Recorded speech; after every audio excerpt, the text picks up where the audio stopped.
I like giving you a gift. Like when I give a gift, something great happens in my heart. Like I feel like I'm giving you something that's a value that can make you a better version of yourself. Not the 2.0 version you've been for far too long, but like the 5.0 version, the one that's like pedal to the metal, that's going to impact the most lives and get the most results. And I want to introduce you to my friend, John Ruhlin. John is the master of giving gifts. Like he's mastered the art of giving a gift to a client and realizes that when businesses give gifts to their clients reward them with more love, more projects, and renewed, deeper relationships. And, you know, he's a friend of mine. I admire him tremendously. And when he was in Scottsdale recently, we went and had lunch in Scottsdale Quarter, if any of you know where that is. And we sat down at Culinary Dropout. And it was one of those days where I just cleared a couple of hours, which is almost unheard of in my life. But what I love about this guy is how he pays his gifts forward. And I want you to be thinking about unique ways that you can shower the people you love with love and show them the way that you feel, right? And just know that things are going to work out fine if you only will, right? Sit back, listen to an extraordinary conversation with my bro, John Ruhlin. But first, a word from our sponsors. This podcast is brought to you by the WireBuzz team. Now, if that name sounds familiar, it's because I've spent the past decade growing WireBuzz into a digital marketing powerhouse designed to maximize clarity in complex sales processes so we can help accelerate revenue. And we do this in 3 phases. Phase 1, we transform your website to function like your best salesperson, and then also incorporate persuasive on-demand sales videos. Now your entire team is aligned on messaging, and they're injecting massive clarity into your prospect's head. So your site looks great, but it also has engaging content that helps your team sell on demand 24/7. The next phase, phase 2, we train your sales and marketing teams to sell remotely or in person to expand the impact of your sales team. And the third phase is we develop and run targeted ads to your prospects. Scale those ads to help you achieve more business results. Sign up for the WireBuzz Company newsletter to learn more about effective and simple ways to improve your company messaging, attract more digital attention, and ultimately make more sales. John Ruhlin, welcome to the ToddCast. Hey, thanks for having me, Todd. This is going to be a blast. Yeah, we're going to have a lot of fun. Look, before I even get into your backstory, which I think is remarkable and inspiration, can you just bring people up to speed? Like, what do you do? And then I'm going to want to unpack the John Ruhlin story and see what we can learn from you. Cool? Yeah, of course. Yeah, so I mean, at the core level, if you ask my daughter when she was 4, what does her dad do for a living? She would tell you, she actually told me, it made me cry. She's like, Dad, you help people love on people. And I was like, when your 4-year-old can understand what you do and can, you know, just encapsulate at a simple level, like at a core level, every business rises and falls on relationships, and how you show up for those relationships in uncommon ways determines revenue, results, referrals. So people look at the book Giftology, they're like, I don't care about gifts. And I'm like, I don't care about gifts either, but you probably care about your employees, your clients, your dealers, your investors, your mentors, somebody. You care about a human being. And so at a core level, we have an agency that helps people scale their thoughtfulness and send love bombs to, whether it's one relationship that matters, that's worth $1 million, or whether it's 1,000 relationships that are worth, you know, 10 grand or 100 grand. So that's, we started it 21 years ago when I was, you know, milking goats on the farm, trying to pay for med school. And it's morphed a lot, but at a core level, that we help people love on people. Speaking on milking goats, 1 to 10, you might be rusty now, but like, how is your goat milking technique? You still got that? You know, I checked it out a couple years ago. See, there's this muscle. I don't know if you can see it very well or not. I can see it. It's impressive. Yeah. So I could literally shoot 40 feet away. I would shoot cats. They'd have cats in the barn. And you could shoot the milk across the room. And when you're at 6 a.m. by yourself and it's cold as heck in the Midwest, I grew up, it's like 20 degrees out. You're trying to do anything just to keep your mind occupied. And so I'm like wiping the sand out of my eyes, but yeah, I could shoot. So I checked it out at a farm. I was like, okay, like milking goats, like, do I still got it? I can still shoot 20, 30 feet. So I would say like, I'm probably not as accurate or that muscle's atrophied a little bit, but I still got some milk game. That's hopefully a talent that never leaves you. Now let's get back to Cutco for a second. Yeah. For people who don't know Cutco, explain who they are. I mean, they're in like every drawer in our home, but how did you get involved in Cutco? And then more importantly, how did you make this amazing transition from selling something and needing to get the deal to getting into the whole philosophy and vibe and mode of gifting and that superpower? Like, how did that happen? Yeah. Well, Cutco started out of desperation. I was looking to pay for med school. I didn't realize at the time, Cutco is a $250 million company, privately owned. They're like the Rolex of cutlery, but what they're really, really amazing at, on top of being a great manufacturer, is they're really like the Tony Robbins of college student development. Like when you look at like the founder of Uber, what was his first job? Slinging blades at 17, Travis Kalanick. You may not like him, how he runs a company, but the dude can handle objections and raise money and grew a $60 billion company. That level of personal development of how to overcome obstacles, how to sell yourself, how to build relationships, like, Justin Donald, mutual friend, now running Lifestyle Investor, Hal Elrod, Miracle Morning. You look at it's a entrepreneurial incubator. And so the top performers in almost every industry, a lot of them, their first job at 18, 19, 20 was the internship with Cutco. And Cutco works with 60,000 college kids a year. Multiply that out over 40 years, that's 2.5 million people that have come through the doors. And if you can handle selling knives to somebody you've never met before, and this isn't like $100 knife set, like a full Cutco kitchen is $12,000. If you can do that at 18, what can you do at 40 or even 30? Right. There's nothing. So I fell into it out of desperation to pay for med school. But a lot of the way I transitioned into doing what we do now was I wanted to sell a lot of it. I wasn't a salesperson naturally. Ironically, I used to wear glasses. I was very uncomfortable on stage. Like I was the natural introvert. Well, wait, pump the brakes. Don't go any further. Okay. What was that swipe all about for people who wear glasses? Dude. Well, if you saw the glasses I wore, they were not cool like designer glasses. They were like the Coke bottle glasses with the Mickey Mouse tie was the only tie I had on. I literally wore my glasses to look smarter in the interview to get hired from Cutco. Like I was so insecure about I grew up one of 6 kids. My mom shopped at garage sales. Like I was this country bumpkin, awkward, uncomfortable, punk kid. And so glasses to me made me feel insecure because I didn't have nice glasses. I didn't have, I had this comb over hair. I wish I had a picture I could flash up on the screen of me at 18 years old. It's a doozy.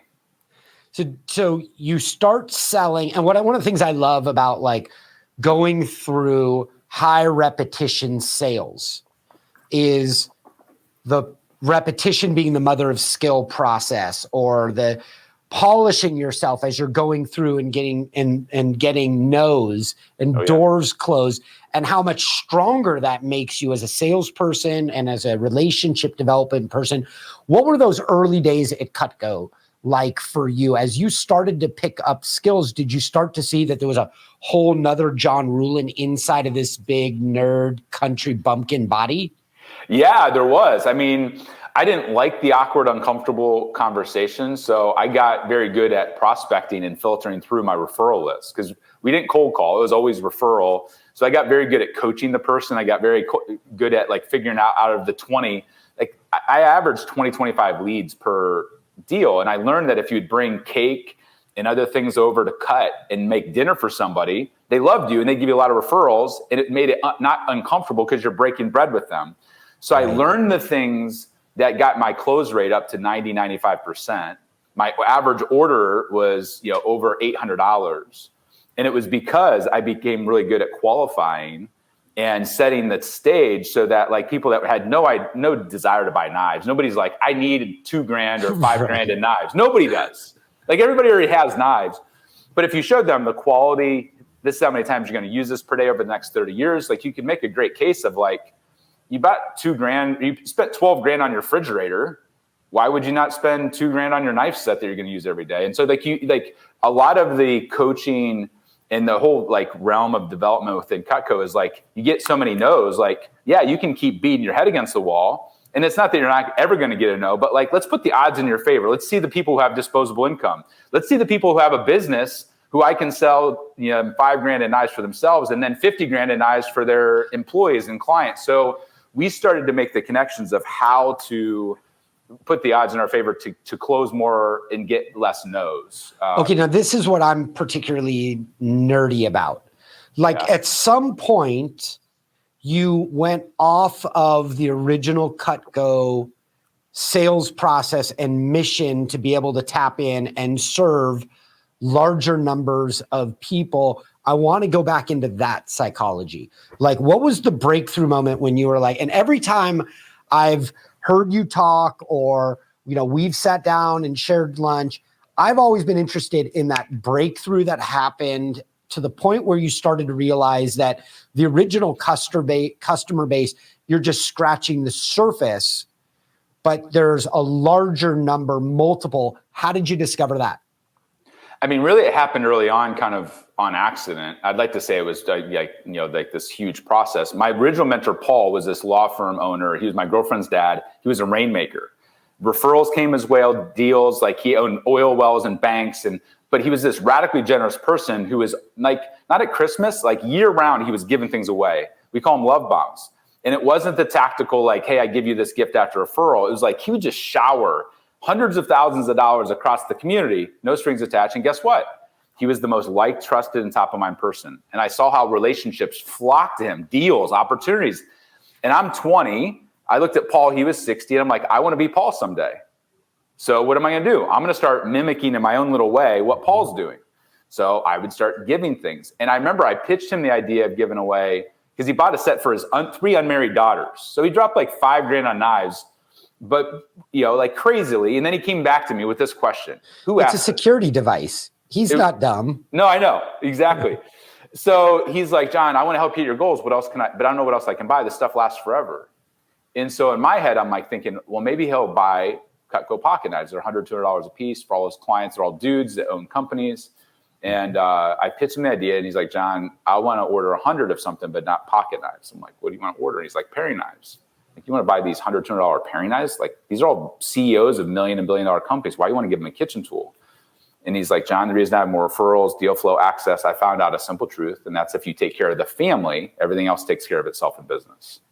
So that was the light bulb moment. I was like, oh my gosh, like it wasn't about the stupid knife. Although to this day, we still do millions of dollars in the knives. It was a delivery vehicle to communicate connection and emotion and buy-in and understanding families and getting spouses to talk about you and assistants. Like he treated the receptionist at the same level as a CEO. And so I started to mimic that and realize I could go sell $1 million in knives to one company because they all struggle with how do you connect with your employees or your dealers or your clients. They give Amazon gift cards, or you give stupid swag that nobody wants with your logo on it, which nobody wants that either. So I started to realize that there's this $1 billion industry of swag, promo, gifts, cards, whatever else that was being done horribly wrong. And Paul, I started to take his ideas and kind of massage them. He was doing it just as who he was, as his heart. I was like, what if we could put a system and a strategy to this? And by the time I was a senior in college, out of 2.5 million sales reps, we became the #1 distributor in the history of Cutco by building the system and coaching companies and then helping them outsource. They want to send a love bomb to 1,000 people. We would do that for them. We'd handwrite the notes. We'd drop ship the gifts. We'd pick the gifts. And a lot of it, even to this day, is still the silly knives. But it's not about the knife. It's about the system. It's about the understanding reciprocity and psychology. And Robert Cialdini's, all of his research for 20 years was proving out stuff that we learned 20 years ago by mimicking this very successful, this amazing relationship builder in my girlfriend's dad. James Taylor comes to mind. Shower the people you love with love. Show them the way that you feel.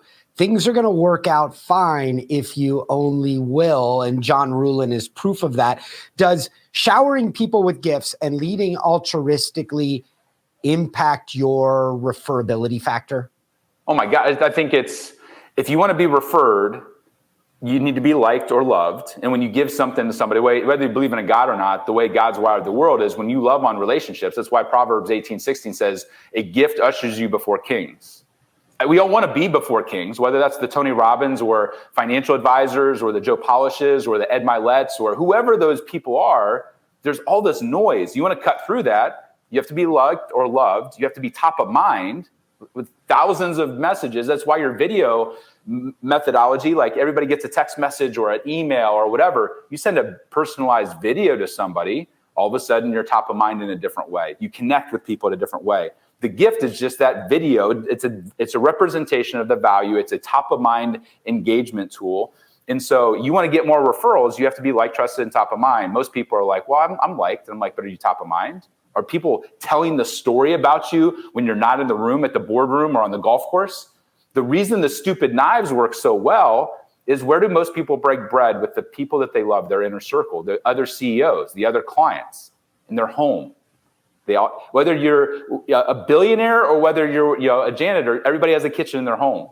And so like we did it for Tony. We actually had a client, Pete, wanted to love on Tony from a partnership. And I said, we're going to do knives. Pete's like, come on, we're going to do knives with Tony Robbins? I said, sure. And I said, but it's not going to be about the knives. We're going to take a $10,000 gift of knives. We're going to engrave all of the tools with 80 of his quotes. And then we're going to put it in a video box, a strong box made of walnut. And you're going to pour out your heart to Tony and Sage and talk about the legacy that this partnership has helped create, and that their future grandkids are going to fight over these tools based upon what they represent. They're an heirloom. They're an artifact that started years ago. And Pete's like, come on, I trust you. We're going to do it. So we sent it off. 4 months later, guess who called? Sage, in tears, calling client, saying, we get a lot of things. Now on the countertop of their home where they have heads of state, guess who's top of mind, liked and trusted? Our client. Because even if they don't use the tool, they see it subconsciously. They're reminded of the person who love bombed them with that level of thoughtfulness and engagement. And Pete didn't ask anything in return. It was a true thank you. But the ripple effect from a referability, people talk about getting like a 3x return on Facebook ads. I'm like, take your 3x. We have clients that are getting 100x return on relationship. Show me where you can get a better return than people. You can't. It all comes down, even in 2021, 2022, comes down to relationships and human beings, and people forget that. And John Ruhlin, you touch on something that my friend Jay Baer discusses often, which is a talk trigger. So let's say, right? So let's say you are in your kitchen and you open up a drawer and you're about to serve dinner with some friends, and then you pull out the knife, then the talk trigger kicks in your head, and before you know it, you're talking about Pete or John Ruhlin. And that is the transfer from going from check out this cool knife to you won't believe this gift that I was given. And then they start referring and selling you, which is the art of the greatest marketing of all time. You'd agree with all that, right? All of it. On point? Dude, it's so, people think the knives, the gifts, the whatever, they're like, oh, that's cute, that's silly. But we don't understand that we all are looking for unique, fun stories to tell when we're with family, with clients, with partners, with other people. And so you can't help but, and Gittimer's talked about it. He's like, it's not about the thing, it's a story that people tell about the thing. Like if you just send somebody a Rolex, cool. But if you send somebody a Rolex in a cool way and engrave their name on it, now every time they're telling the story, not because there's a logo on it, but because of the relationship and the story that's attached, people love to talk about cool things that they've received and people that and so they can't, nobody's going to bring out like, hey, this is what this person did for my 401k. All these financial advisors love all these professional service firms, accounting firms. Like, why am I not getting more referrals? I'm like, you're not referable. You're not creating a story. Nobody's going to brag about their tax return. They're going to brag about the human being that did the thing. You know, like people commoditize the thing that you do. Nobody brags that like if you're building a house that the windows are put in straight. They assume that your taxes are going to be done well or that you're going to get a good return. They'll brag, though, about the story. And that's where people are like, I don't care about gifts. I'm like, I don't care about gifts either. That's not even my love language. You look at Gary Chapman, who's a mentor and friend of mine. I'm a words of affirmation guy. When I was an introvert, I would send gifts and I wouldn't have to be the life of the party because people would take me around to the party because of the love bombs I'd sent them. And as this country bumpkin introvert, I would go to these parties and the other people would go sell me based upon what I was doing. And I would get that words of affirmation, which would fill my heart and soul. And so I learned it as a hack to handle being an introvert. But absolutely, referability, talk triggers, it's 1,000%. It's a physical anchor. It's a physical talk trigger and pillar in that person's home and life that if they use it, think about it, once a day for the next 10 years, that's 3,600 impressions. Show me something else where you're getting for one purchase, 3,600 impressions. There's very few. There's very, very few. Okay. So I love the John Ruhlin brand. Like, I'm a fan. And I'm a fan that you're able to wrap yourself, your name, your business, your likeness around altruistic giving. Talk to me about giftology. And I'm particularly interested in the wrong gifts. Because I think instinctually, we all think about gifts that we've seen given before, but there are right gifts and wrong gifts, right? Oh, 1,000%. The amount of people that will say, John, I took your book, I took your course, I took whatever, and I went and did it, and it didn't work. And I'm like, did you follow the recipe? And they're like, well, I did giftology-ish. And I'm like, imagine baking bread or whatever else, like, or even like lobster bisque. Imagine you like make it from scratch, you cook the lobsters, you spend 12 hours on this bowl of soup, and you're getting ready to serve it, and all of a sudden a fly flies into it and you serve it. Like, does anybody think about the 12 hours you put into the soup? No, they think about the fly. If you're baking bread and you forget to put yeast in, guess you do it 100,000 times. Guess what you don't get? You don't get bread. So many times people think they're doing giftology. They're like, oh, I'm super generous. I sent out, $1 million worth of jackets last year. And I'm like, did you put your logo on it? They're like, well, yeah, I want to get branding from it. And I'm like, can you imagine going to your best friend's wedding and on the beautiful Tiffany's vase, compliments of Ernst & Young? Would you ever do that? They're like, well, hell no, I wouldn't do that. I'm like, you do things in business you would never do in your personal relationships. And if you want to deepen a relationship with a human, there's certain things, if you put a logo on it, it's not a gift anymore. It's a promotional item. Really, it's a manipulation. You're hoping that person goes and advertises for you. Does that feel genuine, authentic, real? That feels manipulative. It feels icky. Now, they may say thank you to be polite because that's the polite thing to do. But that jacket, even a Lululemon jacket, I don't even wear my own logo. You think I want to wear your logo? Hell no. And neither do your clients. You give them out to your 1,000 employees. That's fine as a uniform, but that's not a gift. And so the wrong things, anything with a logo, don't determine, it's not a gift anymore. Because the logo 99.9% of the time doesn't add value, it takes value away. Now, if you're a pro sports team, you can get away with putting a logo on it, adds value. But even like the Cubs or the Spurs, when we do a gift campaign or a love bomb campaign for them, if they're taking care of six-figure earners or above, we tell them put the logo as small as possible and put it on the back. Because if you can buy anything you want, which most of the time you're gifting to people that can already afford what you're going to give them. Like I could give my mentor a Rolex. He can buy his own Rolex nicer than what I can buy. It's the delivery vehicle, the personalization, all that. So if you put your logo on it, you ruin things. People are like, oh, John, I want to give a gift card to everybody. Then they can pick their own gift. And I'm like, do you think giving somebody a piece of plastic and saying, you weren't worth my time, you weren't worth my energy, I don't know you well enough, go buy your own gift. Would you ever do that to your wife or your husband? Hell no. You would never do that. That communicates you don't matter. And you want it, that's your way of appreciating your 10,000 relationships? Are you kidding me? Go buy your own gift? No.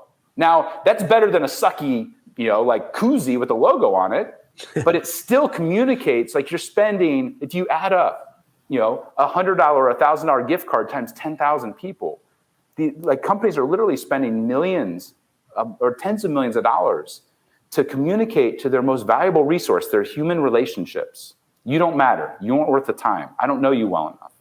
So we have this whole checklist. Your tribe can go download the entire top 10 worst gifts to avoid giving. thegiversedge.com.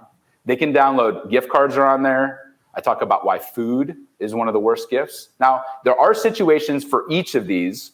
There are anomalies where you can break the rule, but you need to break it intentionally. Most people break it on accident because they're lazy or they're cheap or they don't know any better.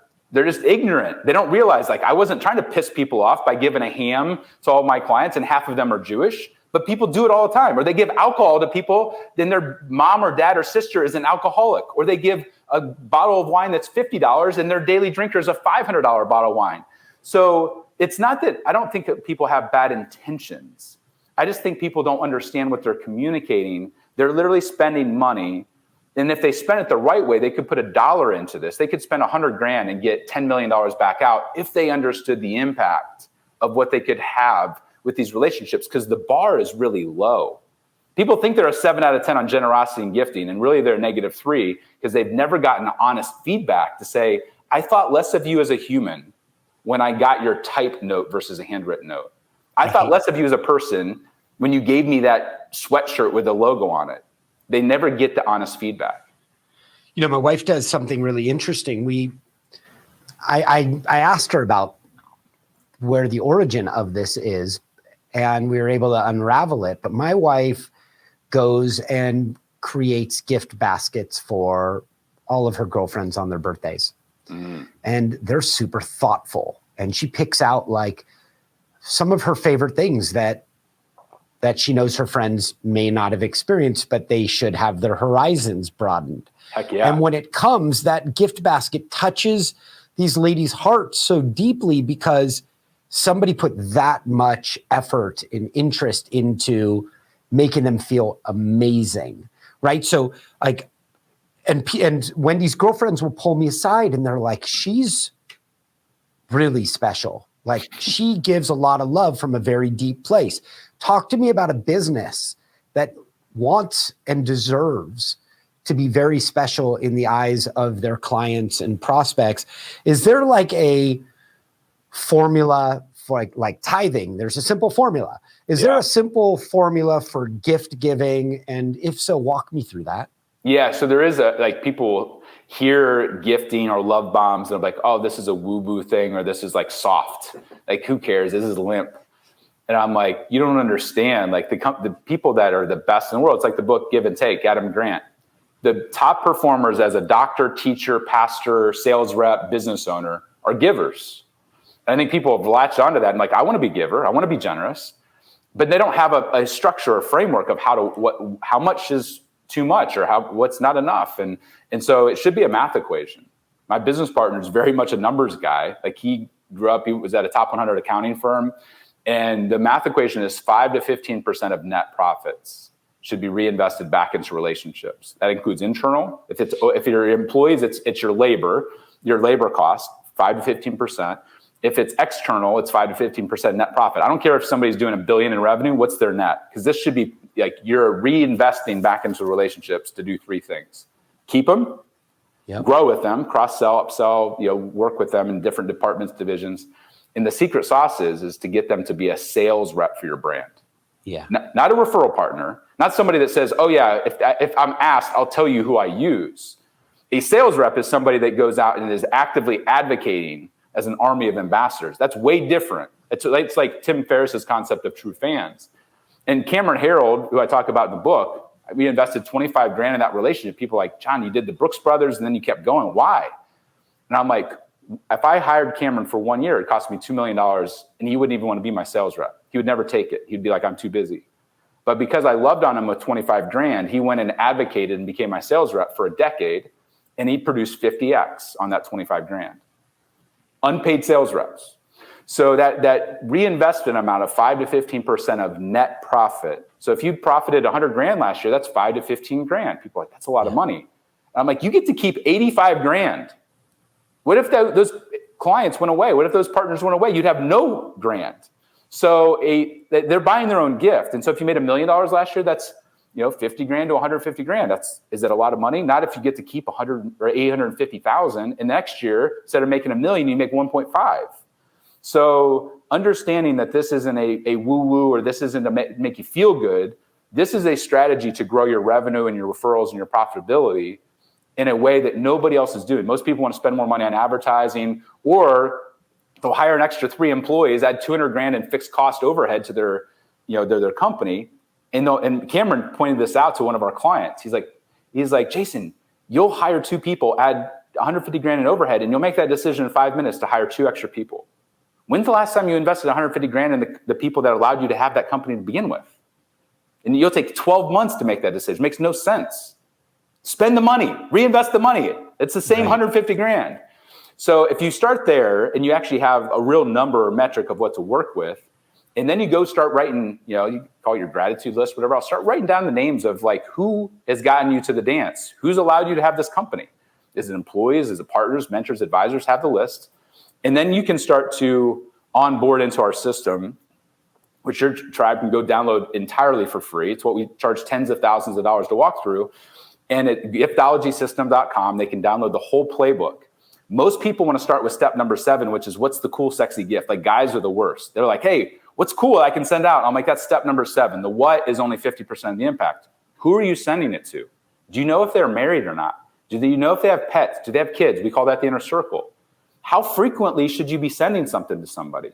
How much should you be reinvesting back in the relationship? So there's all of these steps leading up to it. If you follow the system and the recipe, you will nobody's going to bat 1,000 because you're dealing with human beings. You might send Ferraris to 100 people, and at least 3 douchebags will say they wanted a red one instead of a yellow one. Like you're never going to bat, but if you can bat, 8 out of 10 with these love bombs at scale, now all of a sudden people are like, this Todd guy, like he just showed, like you've done it with Tony Robbins. You're loving on not just Tony. In fact, you're not even, Tony's like, yeah, Todd's cool.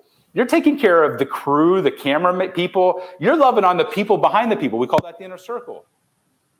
And people are like, I don't have time for that. I'm like, you don't have time to take care of the camera operators and the event planners and the assistants and all the people that are doing all the hard work that allow you to even engage on a stage?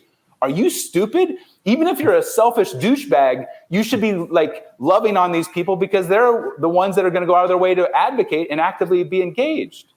And so yeah. Go ahead, bro. Sorry. No, I just like people push back all the time. They're like, John, I don't have time for this. I'm like, this is the only thing you should have time for.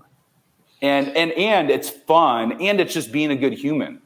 Like I get excited about preaching to people like you because you're doing it.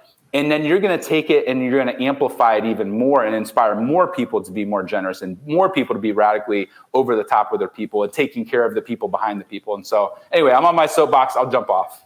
No, dude, I love it. I'm fired up by it because, what John is referencing is I spent a lot of time thinking about how I could add my appreciation into the lives of the Tony Robbins crew.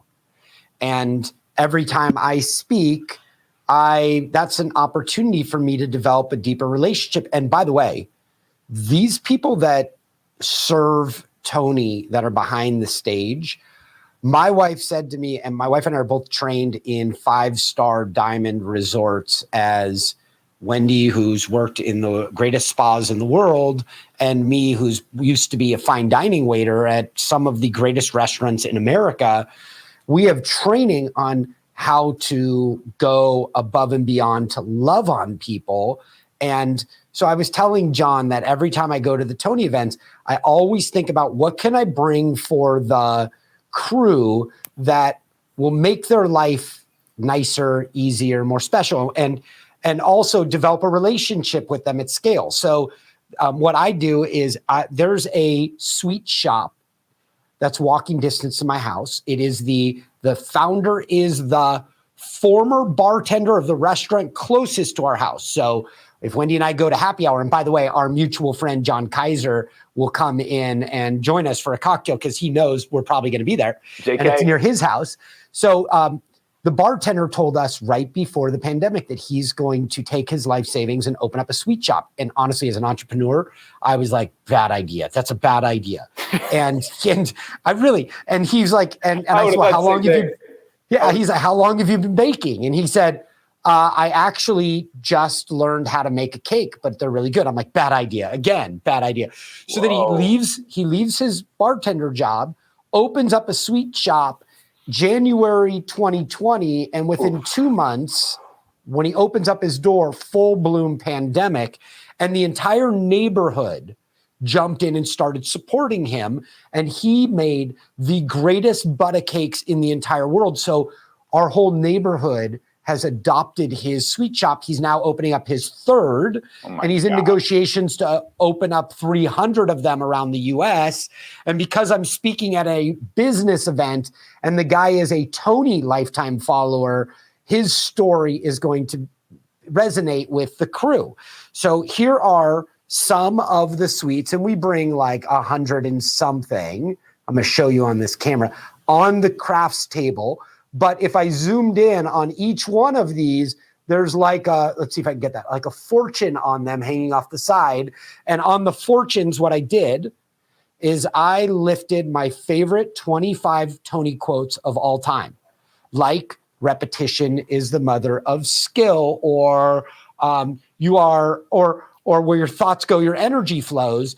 And I stole the quotes, claimed them as mine, put them on the fortunes, and screw with them and say stuff like butter cake eaten repetition is the mother of skill, Todd Hartley. and there's another one like, can I? Constant and never-ending improvement, like a Tony core philosophy. And I changed it to Todd Hartley quote, constant and never-ending butter cake. Can be, it can be. And I walk around that place and the crew like laughs because I'm part of the joke, and they hug me. And then this time when I was on the stage just a couple days ago, while I'm talking, the camera guy that I'm like looking into his camera, he steps off camera and he's eating butter cake while I'm up there on the stage. I give him one of these, and he's like, this is amazing, So it's like, I want to play deep. And then the person that is the one that runs the entire event, she actually was working from home that day, and I filled the freezer full of butter cakes for her and showed her which freezer they were in with a note with her name on it. So she knew that I was loving on her. So when she gets back to the office, even from afar, right? And it's like that's the game, is like, and nobody does it better than you. And it inspires me to no end.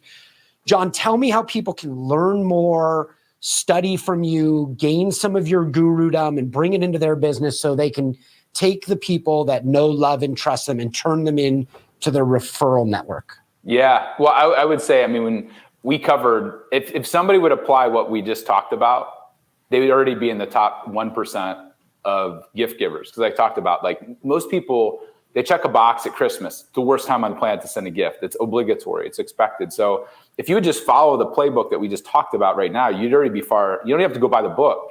If you want to buy the book, it's a quick 90-minute read on Audible or Kindle or Amazon or whatever else. But really, the two resources we talked about, you can also follow me on Instagram at John Ruhlin. And we talk about, like, whether we're gifting to one person or whether we're gifting to a Gary Vaynerchuk or whoever, we share our secret sauce. It's not that somebody needs to hire our agency to do it for them or with them. Like, the playbook's there. It's just difficult to do at scale. So I want people to take and steal our ideas and go run with it. Because I can't work with 1 million leaders, but I can inspire and give them the playbook to go be generous. And that can impact 1 billion people. That's really, at the end of the day, what I get excited about. So if you want to email me personally, John at Giftology Group is my personal email. You don't want me handling your gifts. I get to talk the big ideas. You'll get passed off to a giftologist that would help you execute.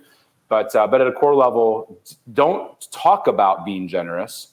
Gratitude isn't a feeling. It's a freaking doing. Go do gratitude. Don't just write in a journal. Go start doing it. Send people videos. Send people handwritten notes. Send people love bombs. Start taking action on it versus just feeling it, because that's selfish. And so that's my main message. Yeah. And it's allowed you to impact the lives of people that also grow your business, like Gary Vaynerchuk, like Tony Robbins, like the Kobe Bryant family, and to hear your stories. And by the way, if you're not following John Ruhlin on social media and hearing about these stories throughout the week, you're missing an opportunity to recognize and to visualize what your business and your loving marketing could do for your company. Follow him on social media. It'll lift you up, give you great ideas. John Ruhlin, remind me and the audience where people can go to download that list of tactics. Yes. Yeah. So the Giver's Edge with an S, thegiversedge.com is the 10 worst gifts, and Giftology System, all one word, giftologysystem.com is the playbook, the blueprint, the recipe. Beautiful. He's the giftology guru. His name, of course, John Ruhlin. John, thank you for joining me on the ToddCast. Thanks, brother. Yo, that was a powerful episode. And from what we just learned, it should be obvious how you can now implement these lessons in your life to get to the next level. Now, before you bounce, I just have 3 quick thoughts. First, thank you for taking me on your incredible life journey. Second, if you receive some value from me and you want to pay it forward, it would mean the world to me if you left an honest rating and review at Apple Podcasts, Spotify, or wherever you listen. I'd be incredibly grateful. And lastly, if you share this episode, whether it be a screenshot or a photo from where you're listening, anything via Instagram stories or LinkedIn, Facebook, or any of the social media sites, just tag me and the guest.